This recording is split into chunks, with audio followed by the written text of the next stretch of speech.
अस्सलाम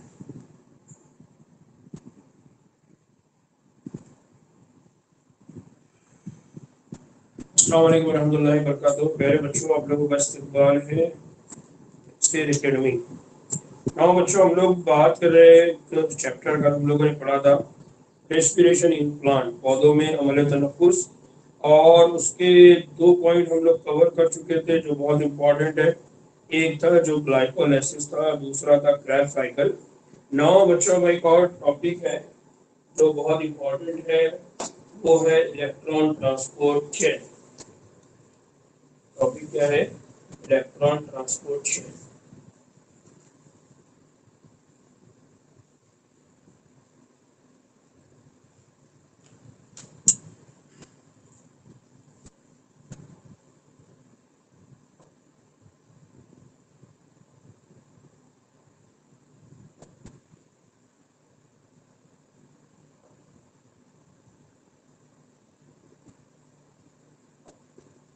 ठीक है, नाउ हम जो टॉपिक की बात कर रहे हैं वो है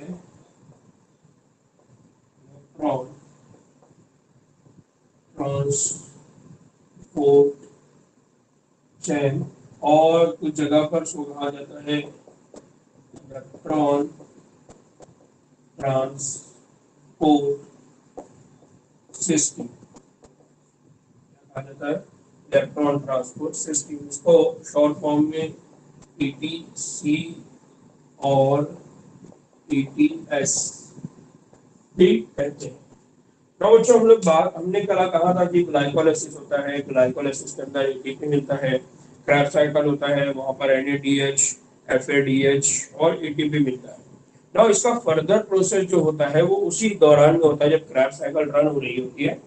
उसमें होता क्या है? उसमें होता ये है कि जो माइटोकॉन्ड्रिया है, इस माइटोकॉन्ड्रिया के अंदर जो इनर मेम्ब्रेन है, कौन सी मेम्ब्रेन है? Inner membrane. इस इनर मेम्ब्रेन या अंदरूनी झिल्ली, इनर मेम्ब्रेन या अंदरूनी झिल्ली, यहाँ पर होता है एक सिस्टम। यहाँ पर क्या होता है? एक सिस्टम होता है, और उस सिस्टम को कहते हैं हम ईटीएस। बेसिकली ये क्या है? तो these are the carrier protein. ये क्या होते हैं? कैरियर प्रोटीन होते हैं। कैरियर मतलब हम अक्सर गाड़ी और ट्रक वगैरह के ऊपर लिखा हुआ था गुड्स कैरियर, या हम हमारे साइकिल के जो कैरियर होते हैं, तो मतलब एक चीज को लेकर जाने वाला। तो अक्सर या हमारे जो बुक है उसमें है, तो ये जो कैरियर वर्ड है इसके लिए जो टर्मिनोलॉजी यूज की गई है उर्दू में वो है हमाल। कौन सा टर्म यूज किया गया है? हमाल प्रोटीन। ठीक है, तो कैरियर प्रोटीन। अब ये हमाल प्रोटीन या कैरियर प्रोटीन किसको लेकर जाते हैं? तो ये लेकर जाते हैं इलेक्ट्रॉन्स को। किसको लेकर जाते हैं? इलेक्ट्रॉन्स को। और इस इलेक्ट्रॉन के रन होने के नतीजे में, या इस इलेक्ट्रॉन के एक कैरियर से दूसरे कैरियर प्रोटीन पर जाने के नतीजे में यहाँ क्या बनता है? यहाँ पर बनता है एटीपी। क्या बनता है? एटीपी। तो इसी बुनियाद पे इसका डेफिनेशन है। क्या डेफिनेशन है? इन या मेटाबॉलिक पाथवे, क्या कहा जाता है इसको? मेटाबॉलिक पाथवे, या ऐसा तहवीली अमल, ऐसा तहवीली अमल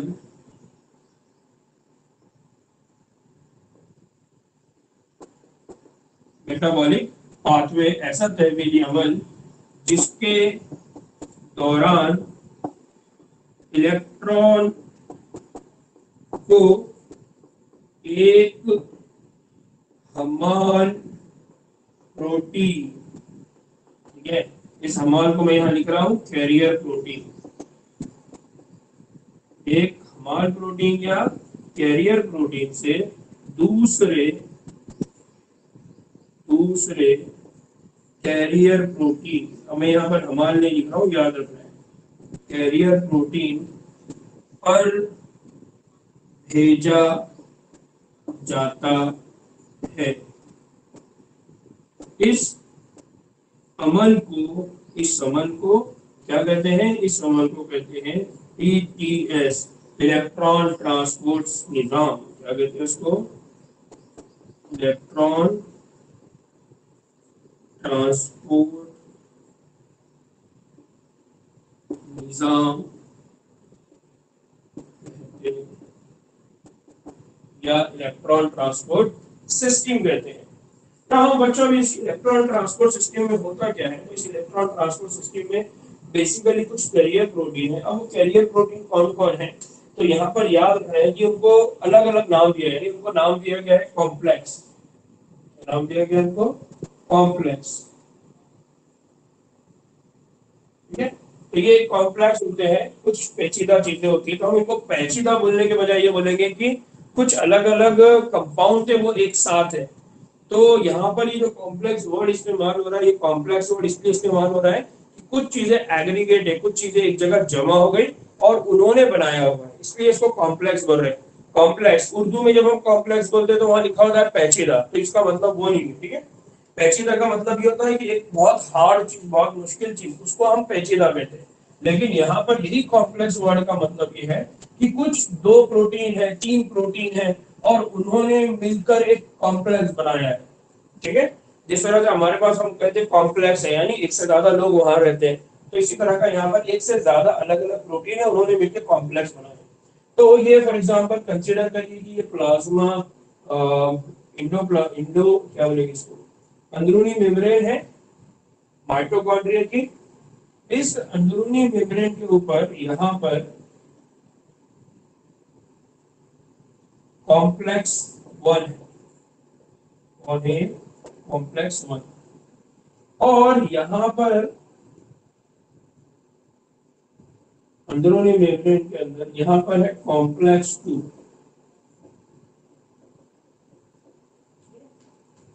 और यहाँ पर है कॉम्प्लेक्स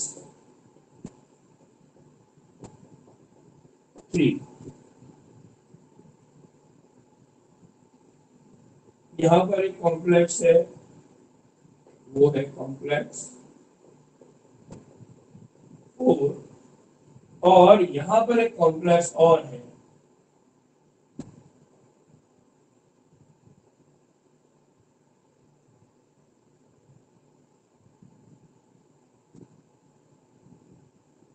इसको कहा जाता है कॉम्प्लेक्स फाइव, कॉम्प्लेक्स फाइव। अब ये जो कॉम्प्लेक्स है ये कहाँ पर है, तो बेसिकली ये इलेक्ट्रॉन माइटोकॉन्ड्रिया की इनर मेम्ब्रेन के ऊपर है। जो कॉम्प्लेक्स वन है उसका नाम है NADH डिहाइड्रोजिनेज, इसका नाम क्या है, NADH डिहाइड्रोजिनेज, नाम है इसका NADH डिहाइड्रोजिनेज।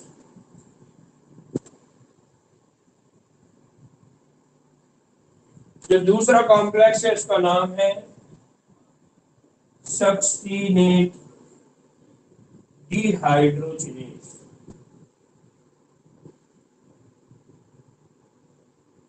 क्या नाम है उसका, सक्सीनेट डिहाइड्रोजिनेज। तीसरा जो कॉम्प्लेक्स है उसका नाम है साइटोक्रोम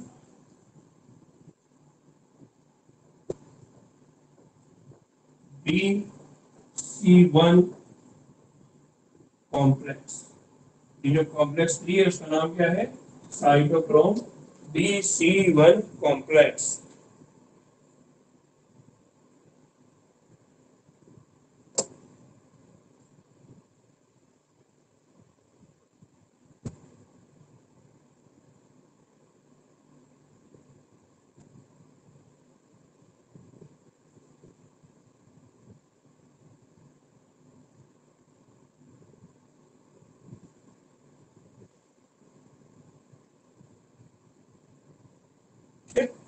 और जो कॉम्प्लेक्स फोर है उसको कहा जाता है, ये जो है उसको कहा जाता है ATP सिंथेज, कहा जाता है इसको ATP सिंथेज।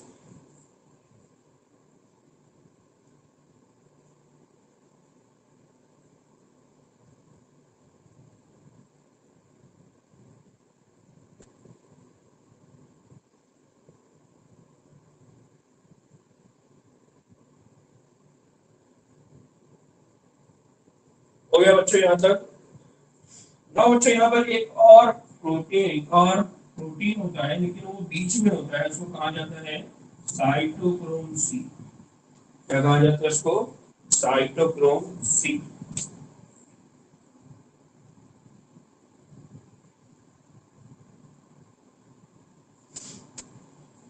हम कह रहे हैं कि ये मैट्रिक्स है और ये इनर साइड है, या हम ये कह रहे हैं कि ये अंदरून है, या हम ये कह रहे हैं कि ये लूमन साइड है किसका?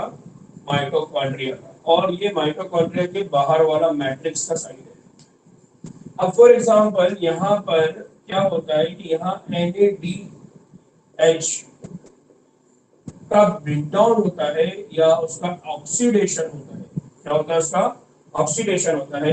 NADH का ऑक्सीडेशन होता है NAD, नतीजे में बाहर से दो प्रोटॉन यहाँ अंदर आते हैं।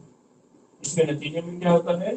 दो प्रोटॉन यहाँ पर अंदर आते हैं, और जब इसका ऑक्सीडेशन होता है तब यहाँ रिलीज होता है इलेक्ट्रॉन।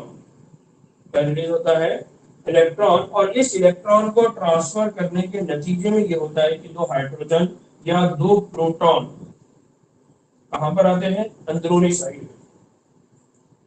अब ये इलेक्ट्रॉन को आगे पास किया जाता है, उसको लेके जाता है यूबिक्विनोन प्रोटीन, और लेकर जाता है इसको यूबिक्विनोन। और यहाँ पर दूसरा एक और कॉम्प्लेक्स है जिसको हम सक्सीनेट डिहाइड्रोजनेज कह रहे हैं। यहाँ पर भी एक ऑक्सीडेशन का अमल होता है, और वो होता है FADH का इन FAD। FADH का होता है FAD, और यहाँ पर भी एक इलेक्ट्रॉन प्रोड्यूस होता है। यहाँ पर भी क्या होता है? एक इलेक्ट्रॉन, और इस इलेक्ट्रॉन को भी यूबिक्विनोन लेकर जाता है। यूबिक्विनोन ये इलेक्ट्रॉन इस कॉम्प्लेक्स को देता है। ये कॉम्प्लेक्स के अंदर दो चीजें हैं, एक है B और एक है C1। तो क्या होगा? इलेक्ट्रॉन इधर जाएगा, फिर यहां से ये इलेक्ट्रॉन कहा जाएंगे इसके पास, फिर इस इलेक्ट्रॉन को कहा भेजा जाएगा? Cytochrome C. तो इलेक्ट्रॉन अब लेकर कौन जा रहा है? Cytochrome C. किसके पास है? कॉम्प्लेक्स 3 के पास। कॉम्प्लेक्स 3 से ये साइटोक्रोम जाएंगे साइट कॉम्प्लेक्स 4 के पास। किसके पास जाएंगे? कॉम्प्लेक्स 4 के पास। अब कॉम्प्लेक्स 4 पर क्या होगा? कॉम्प्लेक्स 4 पर यहाँ पर एक काम होगा, और वो क्या होगा? यहाँ पर जो ऑक्सीजन है उस ऑक्सीजन को मिक्स किया जाएगा हाइड्रोजन के साथ। नतीजे में यहाँ पर बनेगा H2O, एक वाटर का मॉलिक्यूल यहाँ से रिलीज होता है। तो इलेक्ट्रॉन ट्रांसपोर्ट चेन के अंदर क्या मिलता है? एक वाटर मॉलिक्यूल हमको मिलता है, और जब ये वाटर मॉलिक्यूल यहाँ पर ट्रांसफर होता है या उसकी वजह से यहाँ पर दो और प्रोटॉन अंदर आते हैं। क्या होते हैं यहाँ पर? और दो प्रोटॉन अंदर आते हैं। तो एक तो दो प्रोटॉन यहाँ पर अंदर आए, दूसरा दो प्रोटॉन यहाँ पर अंदर आते हैं। दो प्रोटॉन यहाँ अंदर आते हैं।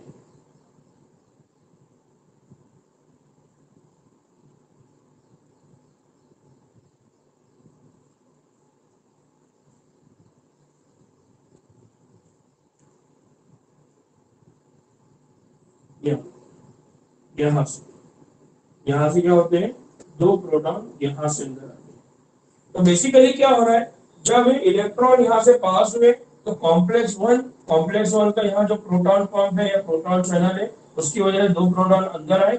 यहाँ पर जब FAD से मिला तो यहाँ पर कॉम्प्लेक्स 3 के जरिए दो प्रोटॉन अंदर आए, और उसके बाद कॉम्प्लेक्स 4 से दो प्रोटॉन अंदर आए। इस तरह से क्या होता है? इस तरह से यहाँ पर प्रोटॉन का ग्रेडियंट बन जाता है। जो माइटोकॉन्ड्रिया की लूमन है, माइटोकॉन्ड्रिया की जो अंदर की साइड है, यहाँ पर क्या बन जाता है? प्रोटॉन ग्रेडियंट बन जाता है, प्रोटॉन जमा होना शुरू हो जाते हैं। अब ये जो प्रोटॉन है, ये प्रोटॉन बाहर जाना शुरू होते हैं बाय ATP सिंथेटेज। और अगर आपको याद हुआ तो जब हमने फोटोसिंथेसिस का अमल पढ़ा, और उस फोटोसिंथेसिस के अमल में ATP कैसा बनता है, उस वक्त भी हमने यही कहा था कि ये होता है F0 और ये होता है F1 पार्टिकल, और ये दोनों मिलकर क्या बनाते हैं? एक एंजाइम बनाते हैं जिसका नाम है ATP सिंथेज, कीमोऑस्मोटिक थ्योरी। तो कीमोऑस्मोटिक थ्योरी में हमने क्या पढ़ा था? उसमें हमने पढ़ा था कि जो ग्रैना होती है, यहाँ पर फोटोसिस्टीन 2 है, यहाँ फोटोसिस्टीन 1 है, यहाँ पर साइटोक्रोम पीसी1 कॉम्प्लेक्स है, और फिर यहाँ पर क्या होते हैं, पूरे हाइड्रोजन जमा हो जाते हैं, पूरे प्रोटॉन जमा हो जाते हैं, और यहाँ पर क्या है, वो कॉम्प्लेक्स यहाँ पर है, और जब प्रोटॉन यहाँ से बाहर आते हैं तो उसके नतीजे में एडीपी प्लस इनऑर्गेनिक फॉस्फेट मिलते हैं, और उससे क्या बनता है, एटीपी। तो सेम इसी तरह का अमल यहाँ होगा, और यहाँ पर नतीजे में क्या होगा, एडीपी प्लस इनऑर्गेनिक फॉस्फेट एक दूसरे के साथ जुड़ेंगे, और क्या मिलेगा यहाँ पर, एटीपी। हमको क्या मिल रहा है यहाँ पर, एटीपी मिल रहा है। यहाँ तक समझ आया?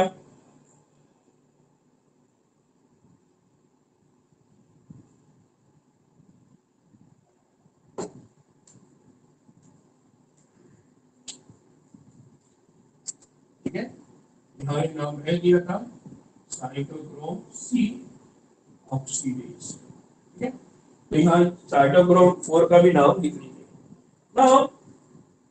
यहाँ तक समझ आया?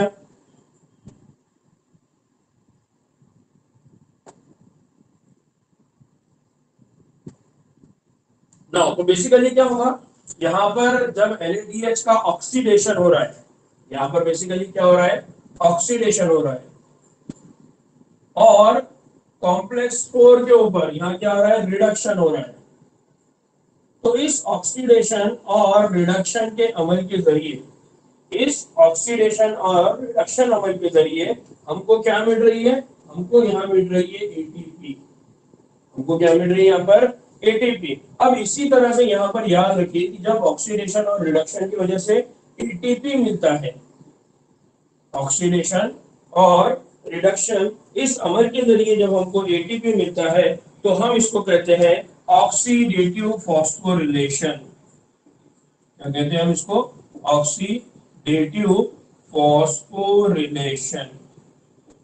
फॉस्फोरिलेशन क्या है, तो लास्ट लेक्चर में मैंने बताया था, जब हम तो प्लांट की स्टडी कर रहे थे, कि जब आप एडीपी का जॉइनिंग आईपी से करते हैं, जब आप एडीपी और इनऑर्गेनिक फॉस्फेट को जोड़ते हैं और उससे एटीपी मिलता है, तो हम उस प्रोसेस को कहते हैं फॉस्फोरिलेशन।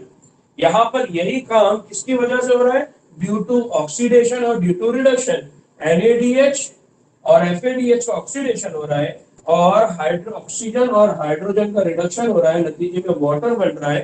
तो ऑक्सीडेशन और रिडक्शन के नतीजे में आपको क्या मिल रही है, एटीपी मिल रही है। इसलिए हम इस प्रोसेस को क्या कर रहे हैं, ऑक्सीडेटिव फॉस्फोरिलेशन। क्या कह रहे हैं हम इसको, ऑक्सीडेटिव फॉस्फोरिलेशन। नाउ बच्चों, इसी ऑक्सीडेटिव फॉस्फोरिलेशन को अगर थोड़ा सा आप याद करेंगे, इन केस ऑफ प्लांट जब हम बात कर रहे थे, तो यहाँ पर क्या हो रहा था, यहाँ पर यही फॉस्फोरिलेशन का अमल किसकी वजह से हो रहा था, ड्यू टू लाइट। किसकी वजह से हो रहा था, लाइट। यानी यहाँ पर जो एडीपी प्लस इनऑर्गेनिक फॉस्फेट मिल रहा था, जो एटीपी हमको यहाँ मिल रहा था, वो किसकी वजह से मिल रहा था, लाइट के। तो इसलिए हम वहां पर इसको क्या कहते थे, हम वहां पर इसको कहते थे फोटोफॉस्फोरिलेशन। क्या कहते थे हम उसको, फोटोफॉस्फोरिलेशन। तो ये दो चीजों में फर्क, दो चीजों में डिफरेंस याद रखना है, कि यहाँ पर ऑक्सीडेशन और रिडक्शन की वजह से हो रहा है, इसलिए ऑक्सीडेटिव फॉस्फोरिलेशन। यहाँ पर लाइट की वजह से हो रहा है, इसलिए इसको कहा जाता था फोटोफॉस्फोरिलेशन। दोनों में काम क्या हो रहा है, दोनों में बन रही है कीमियाई form of energy, chemical form of energy, जिसको हम बाद में हमारे बॉडी के अलग अलग कामों के लिए एज अ एनर्जी या करेंसी ऑफ एनर्जी के तौर पे क्या करते हैं, इस्तेमाल करते हैं। इसलिए हम उसको एटीपीओ कहते हैं, करेंसी, क्योंकि हम जब नीड पड़ती है तब उसको खर्च करते हैं।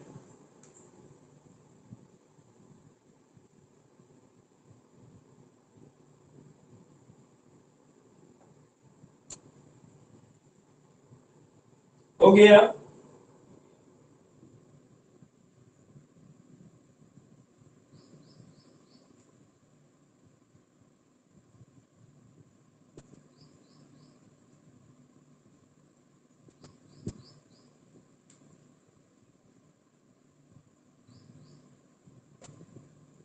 नाउ बच्चों, इसके बाद है एम्फीबोलिक पाथवे। एम्फीबोलिक पाथवे का मतलब क्या है,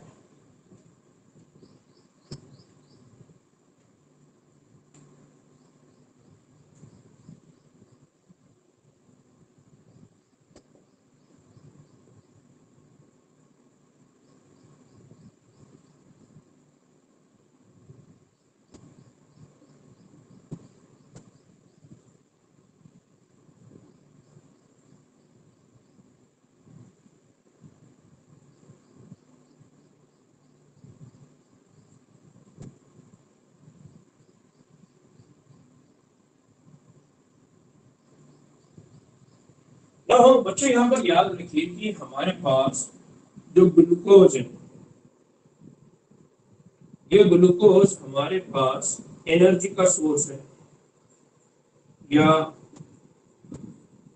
तवानाई का क्या है, ये जखीरा है, या यहाँ से हम तवानाई लेते हैं। ये जो ग्लूकोज है कहाँ से आ रही है, तो हम कह रहे हैं ग्लूकोज आ रही है बाय कार्बोहाइड्रेट। ग्लूकोज कहाँ से आती है, कार्बोहाइड्रेट।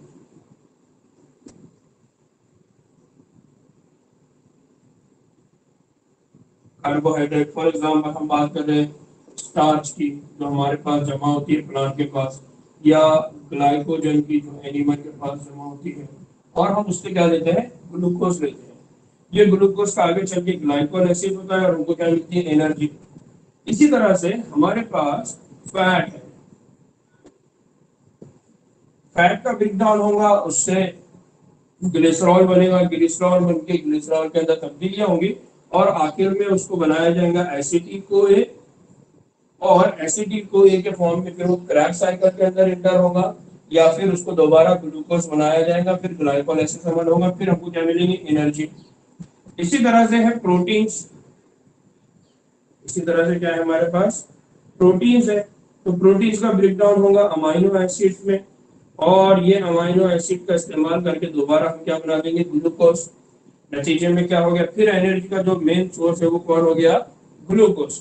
और अगर आपको याद होगा तो मैंने इससे पहले ये भी बताया कि जब हमारे पास ग्लूकोज एक्स्ट्रा अमाउंट में होती है तो उस ग्लूकोज को हम दोबारा क्या कर देते हैं, कार्बोहाइड्रेट के फॉर्म में स्टोर करके रख देते हैं, या उसी ग्लूकोज को हम दोबारा फैट बनाने में इस्तेमाल करते हैं, या इसी ग्लूकोज को हम दोबारा किसके लिए इस्तेमाल करते हैं, प्रोटीन के बनाने में इस्तेमाल करते हैं। क्योंकि यहाँ पर जो कार्बोहाइड्रेट है उसका ब्रेकडाउन होकर ग्लूकोज बन रहा है, तो जब ब्रेकडाउन होता है तो उसको कहा जाता है कैटाबॉलिज्म। क्या कहा जाता है उसको, कैटाबॉलिज्म। और जब दोबारा बनाया जाता है तो उसको कहा जाता है एनाबॉलिज्म। क्या कहा जाता है इसको, एनाबॉलिज्म। फिर इसी तरह से अगर फैट का ब्रेकडाउन हो रहा है तो उसको कहा जाएगा कैटाबॉलिज्म, अगर दोबारा फैट बन रहा है तो एनाबॉलिज्म। इसी तरह से प्रोटीन का ब्रेकडाउन हो रहा है तो कैटाबॉलिज्म, प्रोटीन दोबारा बन रहा है तो एनाबॉलिज्म। तो यहाँ पर जब कैटाबॉलिज्म होता है और एनाबॉलिज्म होता है तो इसको कहा जाता है मेटाबॉलिज्म। मेटाबॉलिज्म और एनाबॉलिज्म, ये दोनों भी जब होते हैं तो इनको एक टर्म दिया जाता है मेटाबॉलिज्म। क्या कहा जाता है, मेटाबॉलिज्म। और चूंकि हमारे बॉडी के अंदर मेटाबॉलिज्म होते रहता है, इसलिए इस पाथवे को कहा जाता है एम्फीबोलिक पाथवे, यानी ऐसा पाथवे जिसके अंदर कैटाबॉलिज्म भी होता है, जिसके अंदर एनाबॉलिज्म भी होता है। यानी कुछ मॉलिक्यूल को तोड़ा जाता है, और उसी मॉलिक्यूल को दोबारा बनाया जाता है। तो पॉजिटिव काम भी हो रहा है, निगेटिव काम भी हो रहा है। अगर आपको याद होगा कि कुछ जगह पर आप बोलते हैं कि protein is the amphipathic, protein amphipathic molecule है, उसके पास पॉजिटिव चार्ज भी होगा, निगेटिव चार्ज भी होगा। तो जिनके पास पॉजिटिव निगेटिव होता है तो आप उसको एम्फीपैथिक मॉलिक्यूल बोलते हैं। इसी तरह से चूंकि आपके पास पॉजिटिव काम भी हो रहा है, निगेटिव काम भी हो रहा है, आपके पास बनना भी हो रहा है, तोड़ना भी हो रहा है, एनाबॉलिज्म भी हो रहा है, कैटाबॉलिज्म भी हो रहा है, तब इसलिए आप क्या बोलते हैं उसको, एम्फीबोलिक। क्या बोलते हैं आप उसको, एम्फीबोलिक पाथवे। क्या कहते हैं आप उसको, एम्फीबोलिक पाथवे। यहाँ पर किसी को कोई डाउट है?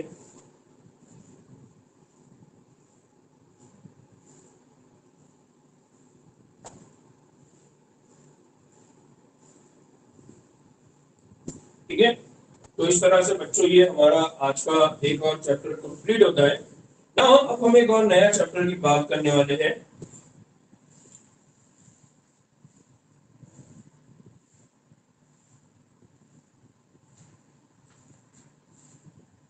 ऐसा प्रोसेस या ऐसा हमारे जिस्म में कैटाबॉलिज्म भी होता है, एनाबॉलिज्म भी होता है।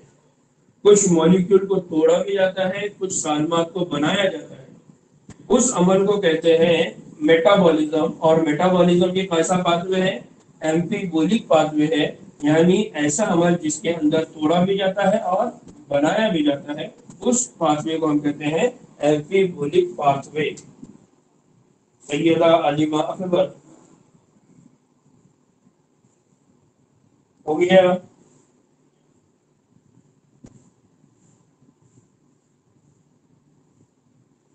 नाउ बच्चों, मैं दोबारा ये लेक्चर डिस्कनेक्ट कर रहा हूँ ताकि हम जो नया चैप्टर स्टार्ट कर रहे हैं वो नए सिरे से हो, नई रिकॉर्डिंग हो उसकी। तो मैं 2 मिनट के अंदर ये सारा डिस्कनेक्ट करूंगा, आपको फौरी ज्वाइन करना है। समझ गए?